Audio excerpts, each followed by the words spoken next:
కలకత్తా నగర పునీత mother Teresa September 5. వీరు భారతదేశ పునీతురాలు, మిషనరీస్ ఆఫ్ చారిటీ మఠకన్యల సభ వ్యవస్థాపకురాలు మరియు మఠ శ్రేష్ఠురాలు, నోబెల్ శాంతి బహుమతి, భారతరత్న అవార్డు గ్రహీత, కరుణామయి, పేదల పెన్నిధి అని పిలువబడ్డారు. మత సాక్షి. వీరి జీవితం క్రీస్తు శకం 1910 నుండి 1997 వరకు వీరు జీవించారు.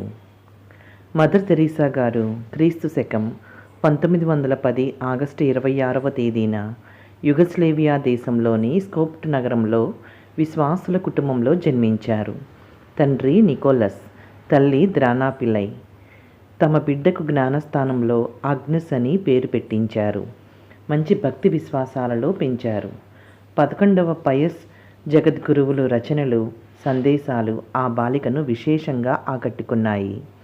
ఆగ్నెస్ తమ విచారణలోని మరేడియతలంలో సభ్యురాలిగా ఉండి పేదలకు, అవసరార్థులకు సేవ చేసేవారు. ఆ దళం వారు రకరకాల కరపత్రాలు ప్రచురించి పంచేవారు. వాటిలో కొన్ని సనాతన హిందూ దేశంలో సువార్త ప్రచార తీరుతెన్నులను వివరింపబడ్డాయి. బెంగాలు, డార్జిలింగులలో జేసుసభ గురువుల సేవ ఆయమ్మను ఎంతగానో ప్రభావితం చేశాయి. తాను కూడా దేవుని సేవ, మానవ సేవకే అంకితం కావాలని, అందున భారతదేశంలో తన సేవలు అందించాలని ఆశించారు. అందుకు అనువుగా ఉండే ఐర్లాండ్లోని డబ్లిన్ నగరంలో కల లొరెట్టో కన్యాశ్రీల సభలో క్రీస్తు శకం 1928లో ప్రవేశించారు. క్రీస్తు శకం 1929లో భారతదేశంలో పాదం మోపారు. హిమాలయాల పర్వత ప్రాంతమైన డార్జిలింగ్ మఠంలో ఆయమ్మ 2 ఏళ్లు తర్ఫీదు పొంది సిస్టర్ తెరీసాగా పేరు మార్చుకొని దేవునికి మొదటి మాట పట్టునిచ్చారు. పిమ్మట కోల్కతాలో లొరెట్టో మఠవాసులు నడిపే పాఠశాలలో ఉపాధ్యాయునిగా చేరారు. ఇక్కడే వారి జీవితం సంపూర్ణ వికాసం పొందింది. ఆ పాఠశాలల్లో చరిత్ర, భూగోళ శాస్త్రానికి అధ్యాపకురాలిగా 20 సంవత్సరాలు సేవ చేసి అక్కడే ప్రధానోపాధ్యాయునిగా కూడా పదోన్నతి పొందారు. తమ లొరెట్టో మఠకన్యలు నిర్వహించే అనాథలు, పేద బాలికల వసతి గృహాల్లో కూడా తెరీసా గారు తమ సేవలను అందించారు. కేవలం ఒక బడి ప్రధానోపాధ్యాయురాలిగా ఈ అభాగ్య పిల్లల్ని ఎలా ఉద్ధరించగలను అనే ప్రశ్న వారికి బహుగా వేధించేది. ఒకరోజు అనగా క్రీస్తు శకం 1946 సెప్టెంబర్ 10వ తేదీన తెరీసా గారు డార్జిలింగ్ పట్టణంనకు వెళ్లే రైలులో ప్రయాణిస్తుండగా వారి మదిలో ఒక దివ్య ప్రేరణ కలిగింది. నీవు కాన్వెంటును వదిలి నిరుపేదలకు సేవ చేస్తూ వారితో కలిసి జీవించు అనేదే ఆ ప్రేరణ. ప్రభు, నీ దాసిని, నీ సంకల్పం ప్రకారమే జరగనీయండి అని ఆ దివ్య ప్రేరణకు ఆయమ్మ విధేయించారు. తెరీసా గారు ఇప్పుడు అవలంబిస్తున్న జీవన విధానాన్ని, చేస్తున్న పనిని విడనాడి నడి వీధుల్లో, మురికివాడల్లో, దుర్భర దారిద్ర్యంలో మగ్గే అభాగ్యుల సేవ చేయటానికి నడుము కట్టారు. తిరిగి కోల్కతా చేరుకొని తమ అనుభవాన్ని తోటి మఠవాసులకు ఆర్చ్ బిషప్ పెరియార్ గారికి ఎరిగించారు. క్రీస్తు శకం 1948 ఫిబ్రవరిలో మిత్రాశ్రమం నుండి తెరీసా గారు తమ అభ్యర్థనను జగద్గురువులకు పంపించారు.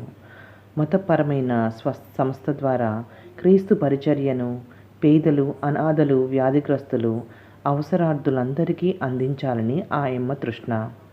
క్రీస్తు శకం 1948 ఆగస్టు 16న ఆయమ్మ కాన్వెంటును విడిచి అడుగు బయట పెట్టారు.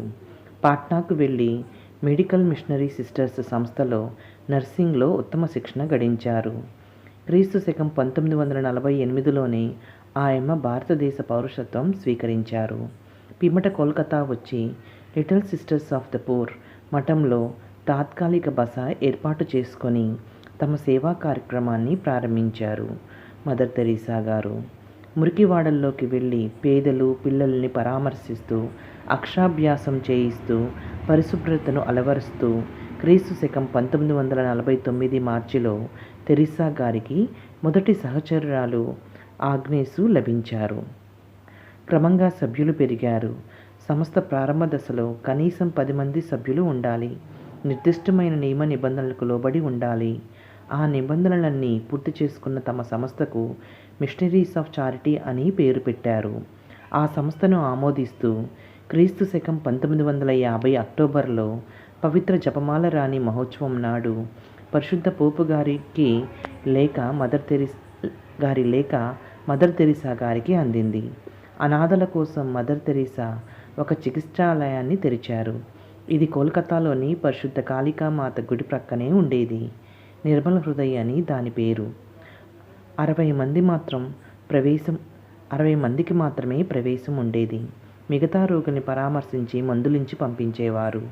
ఒకరోజు కొంతమంది యువకులు ఊరేగింపుగా వచ్చి హైందవ కాళీమాత దేవాలయం ప్రక్కన ఆశ్రమం పెట్టి అందరినీ క్రైస్తవులుగా మారుస్తోంది మదర్ తెరీసా, ఈ స్థలాన్ని ఖాళీ చేయాలి అని నినాదాలిచ్చారు.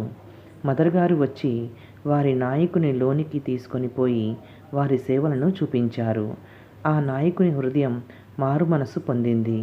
వెలుపలకు వచ్చి మదర్ తెరీసాను వెళ్ళగొట్టే ముందు వాళ్ళ సేవా కార్యక్రమాలని కొనసాగించేందుకు మన అమ్మలకు అక్క చెల్లెళ్లకు అప్పగించి వెళ్ళగొడదాం అని అనగానే అందరూ వెనుదిరిగి వెళ్ళిపోయారు. ఒకసారి కాళీమాత పూజారి క్షయ వ్యాధితో నిర్మల హృదయ చికిత్సాలయంలో చేరాడు. అక్కడి ప్రేమ కారుణ్యపూరితమైన సేవలను చూచి చలించిపోయాడు. అమ్మ, గత 30 ఏండ్లుగా కాళీమాత సేవలో బ్రతికాను, కానీ సజీవ కాళీమాతను ఇప్పుడే చూసి ధన్యుడయ్యాను అని పాదాభివందనం చేశాడు. క్రీస్తు శకం 1975లో ప్రేమదాన్ అనే భవనం ఆ అమ్మగారికి కానుకగా చేయబడగా అందుకోలుకుంటున్న వ్యాధిగ్రస్తుల ఆసుపత్రిగా దానిని వినియోగించారు. అపర నైటింగేల్గా ఆ అమ్మ పేరు తెచ్చుకున్నారు. కల్లాకపటం లేని పిల్లల్ని, నిస్సహాయులని క్రీస్తు పేరిట ఆదరించటానికి మదర్ గారు ఒక శిశు భవన్ను తెరిచారు. నడి వీధుల్లో పోలీసుల కంటబడ్డ దిక్కుమొక్కు లేని పసిగుడ్డులకు, చెత్తగుండీల్లో తల్లులు దారుణంగా పారవేసిన పాపలకు, కాన్వెంట్ల ముందు అజ్ఞాత వ్యక్తులు విడిచిపోయిన అనాథ బాలలకు, సంఘానికి భయపడి కన్నా వాళ్ళు అప్పగించి వెళ్లే అక్రమ సంతానానికి శిశుభవన్ దేవుడి ఒడిగా మారింది. కొందరు పిల్లలు మృత్యువాత పడినా చాలామంది ఆ మాతృమూర్తి ఆదరణలో కొత్త ఊపిరి పోసుకునేవారు. శిశుభవన్లో అనాథ శిశువులే కాక అక్రమ సంతానాన్ని మోస్తున్న అభాగ్యునులు సైతం ఓదార్పును పొందేవారు. కుష్ఠరోగుల వైద్య పునరావాసానికై మదర్ తెరీసా గారు శాంతినగరం అనే కేంద్రాన్ని స్థాపించారు. వారి కోసం సంచార వైద్యశాలను కూడా నిర్వహించారు. శ్రీసభ నిబంధనల ప్రకారం మేత్రాసన సభగా మిషనరీస్ ఆఫ్ చారిటీ సంస్థ 10 ఏళ్లు ముగించుటచే ఇక అనేక ప్రాంతాలకు అది విస్తరింప అనుమతిగా ఉంటుంది. అందువల్ల రాంచీ, ఢిల్లీ, ముంబై వంటి మహానగరాల్లో కూడా తమ కేంద్రాలను ఏర్పరిచి తమ సేవలను విస్తరించారు. క్రీస్తు శకం 1964లో 6వ పౌల్ పోపు గారు దివ్యసప్రసాద మహాసభల్లో పాల్గొనటానికి భారతదేశం వచ్చినప్పుడు మదర్ గారి సేవా కార్యక్రమాలని స్వయంగా సందర్శించి తమ కారును ఆ అమ్మకు బహుకరించారు. అది వారికి 4.5 లక్షల రూపాయలను ఆర్జించి పెట్టింది. క్రీస్తు శకం 1977 నాటికే మదర్ తెరీసా ఆశ్రమాలు వెనిజులా, ఇటలీ, ఆస్ట్రేలియా, జోర్డాను, యెమెన్ వంటి 20 దేశాలకు పాకాయి. ఆ అమ్మ జీవితకాలంలోనే వారి సభ 132 దేశాలలో 500కు పైగా సేవా సంస్థలు నడుపుతున్నారంటే ఆశ్చర్యకరమే. ఒకసారి ఒక వ్యక్తి మదర్ తెరీసా గారిని, మీరు మత మార్పిడిని ప్రోత్సహిస్తున్నారా అని ప్రశ్నించగా, మీరేదైనా శుభప్రదమైన వస్తువును పొందితే మీ తోటి వాళ్లకు కూడా దానిని సంపాదించి పెట్టాలని మీరు అభిలషించరా? ప్రపంచంలో శుభప్రదమైన వ్యక్తి క్రీస్తు అని నా నమ్మకం అని సమాధానమిచ్చారు. ఇది వ్యక్తిగతమైన నమ్మకం, ఇందులో ఎవరిని మత మార్పిడికి చేయలేదు అని కూడా తెలిపారు. దీనజన సేవే సువార్త ప్రచారంగా ఆ అమ్మ భావించారు. తమ సేవా కార్యక్రమాలలో పాలు పంచుకునేందుకు మదర్ తెరీసా గారు మిషనరీ బ్రదర్స్ ఆఫ్ చారిటీ అనే సంస్థను కూడా స్థాపించారు. 1977 నాటికే వారికి దేశ విదేశాలలో 14 కేంద్రాలు తెరిచారు. ఇందు గురువులు కూడా చేరి సంస్థను పరిపుష్టం చేశారు. మెక్సికోలో ప్రజల ఆధ్యాత్మిక అవసరాలు తీర్చడానికై సిస్టర్స్ ఆఫ్ ది వరల్డ్ అనే సభను ఏర్పరిచారు. లౌకికులతో మిషనరీస్ ఆఫ్ చారిటీ సహకార్యకర్తల సంఘం పేరిట శ్రీమతి ఆన్ బెయిక్లీ నేతృత్వంలో ఇంగ్లాండ్లో ప్రార్థనా కూటాలు నిర్వహింపచేశారు. ఈ సంస్థను 1969 మార్చి 26న 6వ పౌలు పోపు గారు ఆశీర్వదించారు కూడా. మదర్ తెరీసా గారు గర్భస్రావం, అమానుషత్వం, వివక్ష, గర్భనిరోధం, సునాయాస మరణ ప్రాప్తి వంటి అసహజ భావనలపై సమరశంఖం ఊదారు. ఎయిడ్స్ వంటి రోగాలపై అవగాహన పెంచేందుకు కృషి చేశారు. సోమాలియా, ఇథోపియా వంటి దేశాలు కరువున బారిపడి రోగాలు అధికమవ్వగా మాతృమూర్తిగా మదర్ వారికి సహాయం అందించారు. దేశ విదేశాల నుండి విరివిగా వచ్చే విరాళాలు స్వచ్ఛంద సేవకుల బలంతో, ముఖ్యంగా దైవశక్తి పవిత్రాత్మ ప్రభావంతో ఆ తల్లి ఒక వ్యవస్థగా, ఒక శక్తిగా పనిచేసి పేదల పెన్నిధి, కరుణామయి, శాంతిదూత, ప్రపంచ కుటుంబ సంఘ సేవకిగా పేర్కొన్నారు. వారి సభవారు ఆ అమ్మను ఆదర్శంగా సేవానిరతి కొనసాగిస్తున్నారు. ఎన్నో విశ్వవిద్యాలయాలు, సంస్థలు మదర్ తెరీసా గారికి గౌరవ డాక్టరేట్లు, బిరుదులు, బహుమతులు ఇచ్చి సత్కరించాయి. తన ద్వారా క్రీస్తు వాక్యం వినబడాలని ఆ తల్లి వాటిని అందుకున్నట్లు పేర్కొన్నారు. 1962లో పద్మభూషణ్ అవార్డు, ఫిలిప్పే నుండి మెగాసెసే అవార్డు లభించగా 1977లో 23వ జాన్ పాల్ పోపు గారి శాంతి బహుమతి, బోస్టన్ వారి నుండి good Samaritan award, John Kennedy అంతర్జాతీయ బహుమతి క్రీస్తు శకం 1977లో లభించాయి. బ్రిటన్ వారి టెంపుల్టన్ అవార్డు కూడా వారికి దక్కింది. 1979 అక్టోబర్ 17న నోబెల్ శాంతి బహుమతి, 1980 జనవరి 26న భారతరత్న అత్యున్నత అవార్డును ఆ అమ్మకు లభించాయి.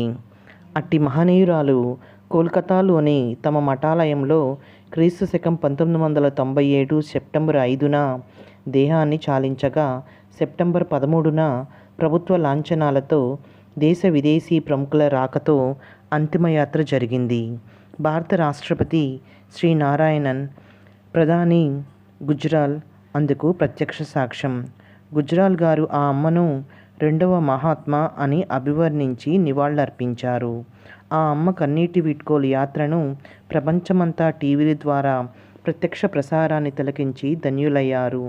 అమ్మలకే అమ్మ అయిన మదర్ గారికి భారత ప్రజ సంపూర్ణ సంతాపాన్ని ప్రకటించి తమ ప్రేమను వెల్లడించారు.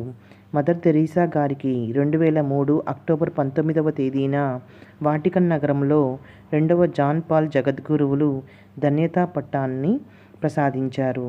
తెరీసా అనేది గ్రీకు దేశానికి చెందిన ఒక దీవి పేరు. పునీత మదర్ తెరీసా గారా, మా కొరకు, మా కుటుంబ సభ్యుల కొరకు ప్రార్థించండి.